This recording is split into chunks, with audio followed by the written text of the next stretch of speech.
Selamat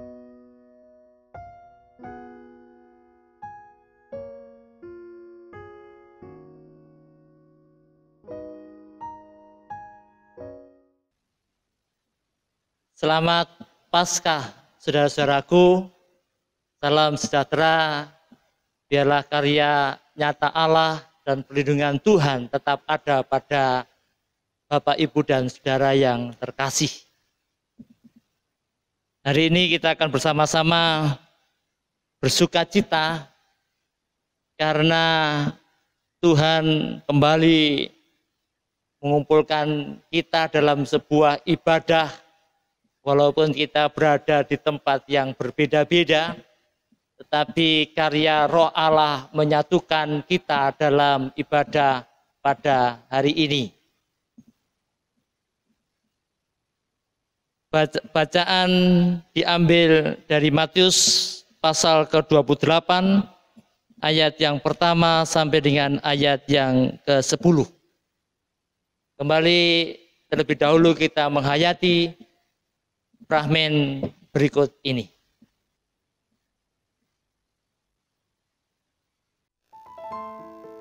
Pengorbanan yang didasari rasa kasih setia akan menghilangkan ketakutan dan keputusasaan. Kematian yang menjadikan kehidupan akan kekal abadi menuntun umat percaya, karena semua adalah anugerah pengharapan yang hidup. Maria, Maria. Rabuni, benarkah engkau telah bangkit? Benarkah engkau guru yang telah bangkit? Iya, ini aku. Terpujilah namamu. Bersukacitalah jiwaku, karena engkau guru telah bangkit. Janganlah engkau megang aku, sebab aku belum pergi kepada Bapa. Tetapi pergilah kepada saudara-saudaraku, dan katakanlah bahwa sebentar lagi aku akan pergi kepada Bapa. Pergilah Maria Magdalena menemui murid-murid Tuhan Yesus. Aku telah melihat Tuhan. Aku telah melihat guru. Dia bangkit. Benarkah yang kau katakan itu, Maria? Benarkah kau melihat Tuhan dengan matamu sendiri? Apakah kau mendengar suaranya? Iya, benar. Aku telah melihat Tuhan. Aku telah mendengar suaranya. Dan Tuhan ingin aku menceritakan kabar sukacita ini kepada kalian semua. Terpujilah wahai Engkau, Tuhan yang telah bangkit dari hidup. Saudaraku, tutuplah pintunya. Jangan sampai ada orang-orang Yahudi melihat kita di sini. Benar, sebaiknya kita bersembunyi dahulu di sini.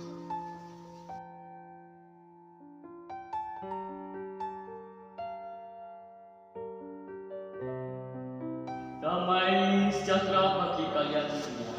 Tuhan, Tuhan, Engkau telah bangkit. Benarkah itu? Iya, ini aku. Benarkah ya Tuhan yang Engkau lihat? Iya, ini benar. Ini Tuhan yang aku lihat.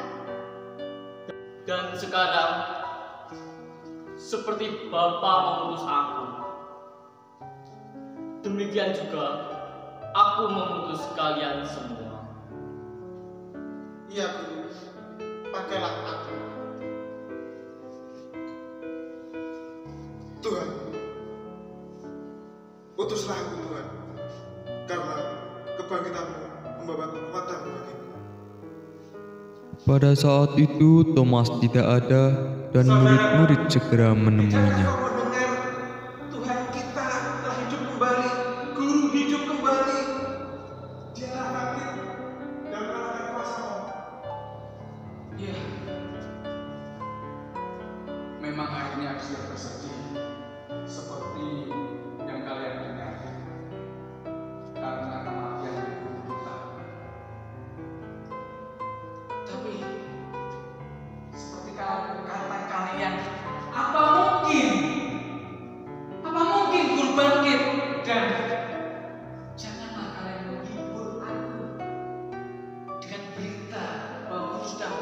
sudah bangkit, sudah hidup. Mana mungkin? Mana mungkin? Dan aku tidak akan pernah percaya kalau aku nggak melihat sendiri bekas Bapakku yang di tangannya dan di lambungnya. Dan aku juga belum percaya sebelum aku mencucukkan jariku ke lubang tangan dan juga lambungnya. Sekarang aku tidak percaya. 8 hari kemudian, di tempat itu, murid-murid termasuk Thomas berkumpul. Datanglah Yesus di tengah-tengah mereka.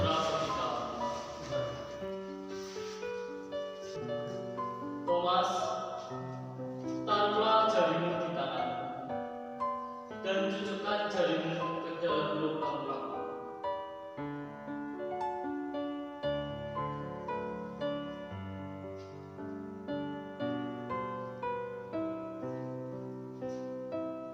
Tuhan, ya Tuhan, Karena engkau telah melihat, maka engkau percaya. Berbahagialah bagi mereka yang tidak melihat, namun percaya.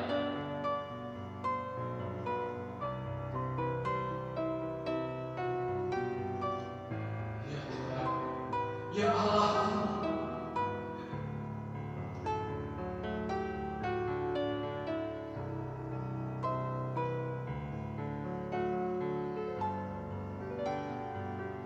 Utuslah aku ya Tuhan, sukacitaku biar penuh, dan karena Engkau telah bangkit, memberi semangat baru, sukacita baru. Ya Allah, utus aku Tuhan, utuslah aku Tuhan. Kebangkitanmu merubah ketakutan menjadi kesukacitaan, merubah keputusasaan menjadi kekuatan. Pakailah aku Tuhan, melalui berkat kebangkitanmu. Pakailah aku menjadi sumber keselamatan bagi semua orang, untuk menceritakan kebangkitanmu menjadi semangat penghidupan dan sumber pengharapan yang hidup.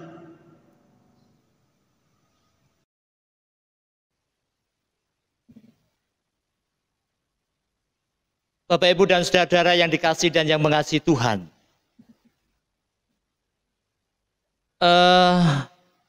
Pada saat Jumat Agung, tanda di mana Yesus pada waktu itu mengalami kematian,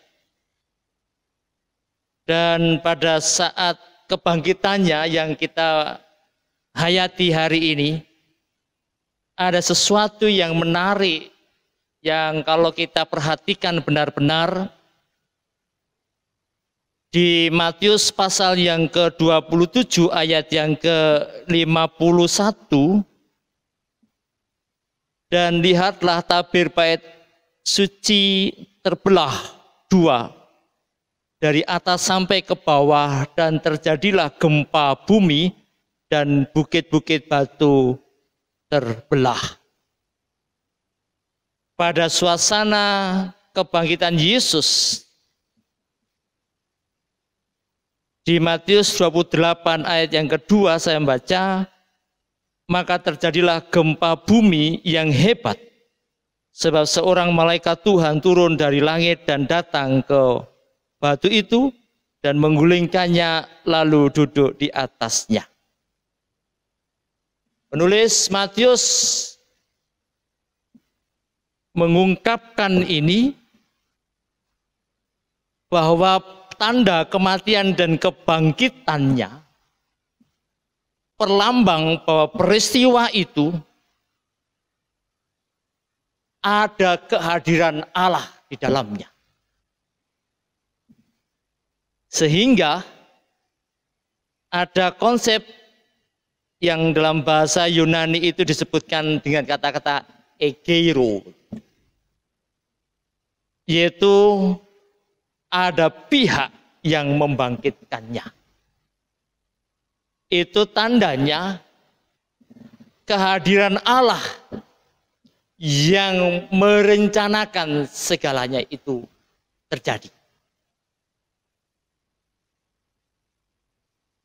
Dari sanalah kemudian kita bisa mengambil pemahaman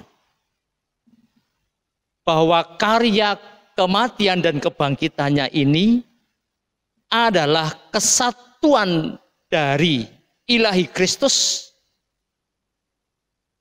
dan Allah yang terlibat dalam karyanya itu, menjadikan sebuah momentum bahwa yang terjadi dalam diri manusia Kristus sebenarnya adalah kesatuan karya ilahi. Dan itu diperuntukkan demi keselamatan manusia. Dampak dari peristiwa egerio, pihak yang membangkitkannya itu sebenarnya adalah kebangkitan Kristus, begitu, merupakan undangan pendamaian untuk semua orang menjadi satu keluarga yang saling menguatkan.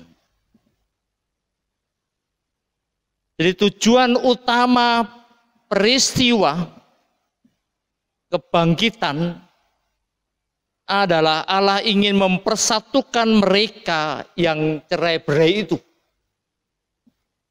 Situasi pada saat itu kita mengetahui ketika kematian manusia Kristus, para murid itu bercerai-berai kemana-mana. Tetapi peristiwa egerio, begitu, ada pihak yang membangkitkannya, maka ada semangat untuk kembali bersatu para murid itu. Dan pasti itu juga berlaku bagi orang-orang yang percaya kepada Kristus. Terlebih orang-orang yang terus menghayati akan kebangkitan Kristus itu. Dari sinilah sebenarnya jika Paskah pada saat ini mengambil tema dalam khotbah ini mendamaikan yang tercerai-berai, maka disinilah sebuah sikap yang kita ambil, menyatukan visi, melihat ke depan akan keselamatan Allah, dan itu merupakan buah karya dari Passover, Paskah. Dan cara-cara yang terbaik untuk menyatukan mereka yang bercerai-berai adalah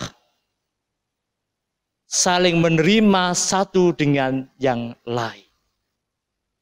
Oleh karena itu, Bapak, Ibu, dan Saudara yang terkasih, menyikapi peristiwa kebangkitan Yesus ini, ada semangat yang terbangun untuk menyatukan yang tercerai-berai itu. Diawali berdamai dengan dirinya sendiri. Sebab tidak mudah berdamai dengan dirinya sendiri. Berdamai dengan dirinya sendiri tidak akan pernah terjadi perdebatan untuk melakukan sesuatu yang berbeda dengan hati nurani. Yang seringkali kita terjebak untuk melakukan sesuatu yang jahat, sehingga terjadi pergumulan yang cukup luar biasa dalam diri kami, dan itu tidak ada damai dalam diri kita. melalui kebangkitan Kristus, di mana di situ ada kesatuan Kristus dan ilahi dalam karya dan kuasanya itu.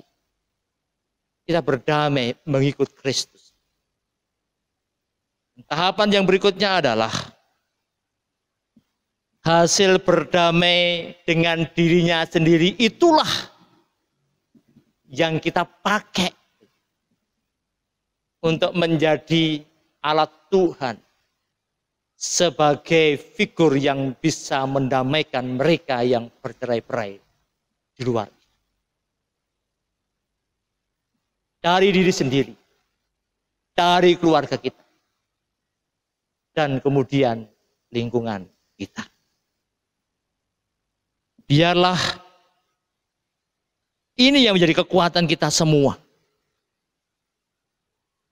Sebab Kristus kematiannya bukan karena dia menjadi korban yang kemudian terkalah, tapi dia mengorbankan dirinya untuk umat. Kita juga bukan korban atas keganasan dunia, tapi kita mengorbankan diri kita untuk menciptakan kedamaian di mana saja kita berada. Saatnya kita merespon yang diinginkan oleh Tuhan. Saatnya orang-orang di sekitar kita yang bercerai-berai itu kita sebut saudara,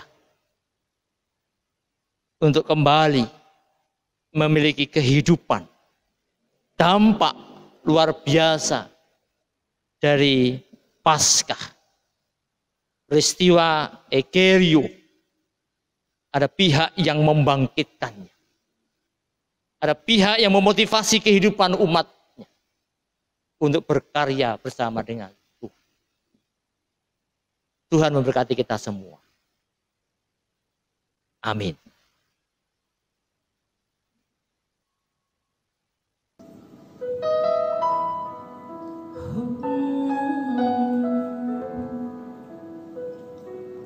Tenanglah kini hatiku, Tuhan